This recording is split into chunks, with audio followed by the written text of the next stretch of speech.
Finding professional success in the 21st century is going to require a dramatically different approach than what most college counselors will tell us. And today we're going to dive in on exactly why that is and what we should be focusing on instead to ensure that we have happy, healthy, and wealthy lives far into the future, no matter what it throws at us. But first, if you're new here, my name is Ryan. I'm a business student at Babson College and an overall curious person, and I make videos on career, happiness, and entrepreneurship. So if you haven't subscribed already, go ahead and do that. And with that little pitch out of the way, let's dive right on into it.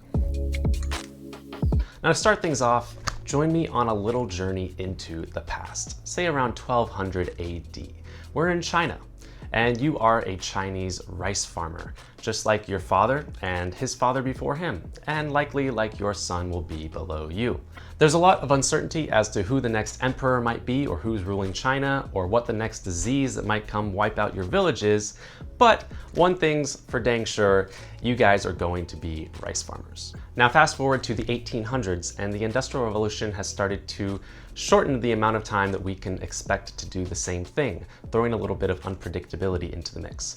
For example, say you are a factory worker, and you've been a factory worker your entire life, and your son will likely also be a factory worker.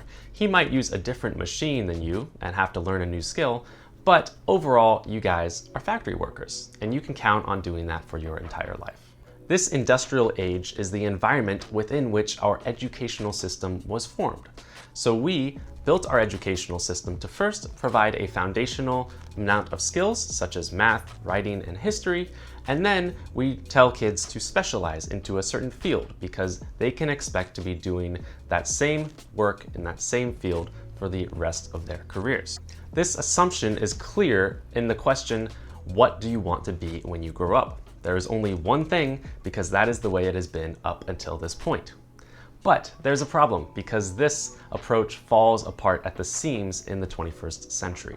At least that is what best-selling author and historian Yuval Noah Harari claims. Harari is the author of books Sapiens, Homo Deus, and 21 Lessons for the 21st Century. And these books have been recommended by icons such as Mark Zuckerberg, Bill Gates, Richard Branson, and many others. And I have read two of the three. I've read Sapiens and Homo Deus, and both have fundamentally changed my view on the world, the future, and the past. So it goes without saying that I recommend them as well. Harari is a historian, and recently he has begun using his immensely deep knowledge of the past to speculate on the future and what factors might influence it. Specifically, he has given advice to youth as to how to navigate this unknowable and unpredictable future. Advice that is quite different from what you might hear from your average career counselor. Harari's overwhelming point is that the 21st century will be the most rapidly changing, technologically advancing, and unpredictable point in all of human society up until this point. The fact that it will be remarkably different from any century up until this point means that it is therefore practically impossible to predict what skills we will need going into it and how to be successful in this unpredictable future. The idea of having a secure job will no longer be applicable because things will be changing too quickly to guarantee any sense of security. Obviously, some of these fields will be more subject to automation in the beginning, but it is inevitable that all of them will be impacted somehow, and we really have no idea to what extent. Now, obviously, this is a very big problem.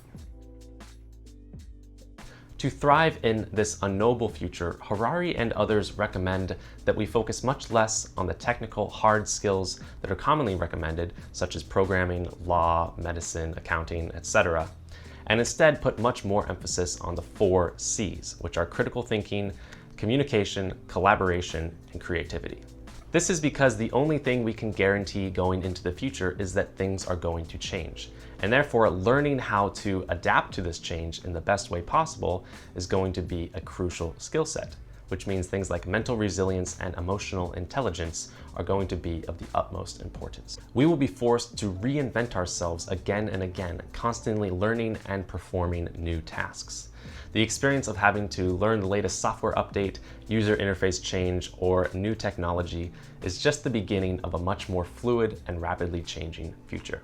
Harari also warns that as we reinvent ourselves and adapt to these changes, our self-identities will constantly be in flux, and therefore the question, who am I, becomes a much more pressing and complicated question than ever before. Now, as a college student about to enter my career, how am I taking Harari's advice and how am I acting on it? Well, first of all, I agree with almost all of Harari's points except for one. While I agree that we should put a little less emphasis on the technical skills and more on others, I still put a lot of value in learning these technical skills because A, they teach you the critical thinking and the creativity that he advocates with the 4 C's, and B, even if the specific, say, programming language you're learning changes, learning that programming language will teach you about the field as a whole, and that is incredibly valuable. So how am I personally preparing for this unknowable future?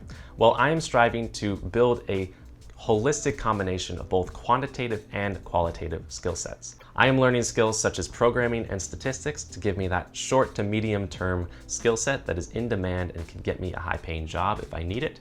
And I'm also learning things like writing and philosophy to help me communicate more clearly and concisely. The exact way that I'm doing this is taking courses on Udemy, such as building a cryptocurrency using blockchain and the complete ethical hacking course, and running this YouTube channel, which forces me to learn to communicate much more clearly.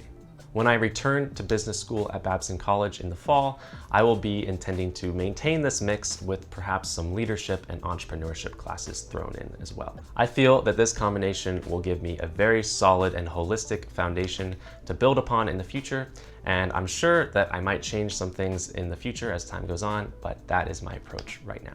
If you're curious about the exact classes that I'm taking, I put all the links down in the description so you can go and check them out. I highly recommend resources like Udemy, Coursera, and other online learning platforms. I truly believe that it is up to us as individuals to take our learning into our own hands and build up skill sets to make ourselves valuable. I don't believe in blaming the system around you for not providing you opportunities when there are really so many opportunities online to learn whatever you want, and therefore increase your value as a person and ensure that you will be able to thrive no matter what comes your way.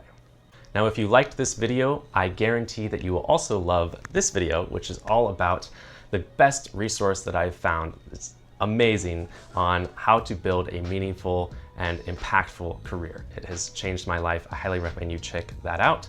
And also, if you found this video helpful, please share it with a friend who would also find it helpful. I would much appreciate it. And that's it, everyone. Mahalo for watching, and I'll see you in the next one. Take care.